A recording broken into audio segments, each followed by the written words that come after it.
যদি জাটকা ধরে, জাটকা ধরা বন্ধ হলে ইলিশ উঠবে জাল ভরে। জাটকা ধরা বন্ধ হলে ইলিশ উঠবে জাল ভরে। জাটকা সংরক্ষণ সপ্তাহ আইলো আবার সবার তরে। জাটকা সংরক্ষণ সপ্তাহ আইলো আবার সবার তরে।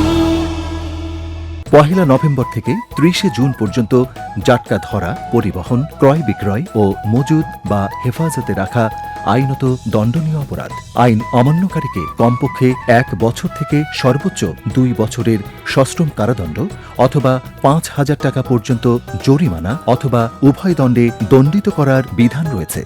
আসুন আমরা সবাই মিলে জাটকা ধরা, ক্রয় বিক্রয়, পরিবহন ও মজুদ থেকে বিরত থাকি। জাটকা ধরা বন্ধ হলে ইলিশ উঠবে জাল ভরে। জনসচেতনতায় মৎস্য অধিদপ্তর।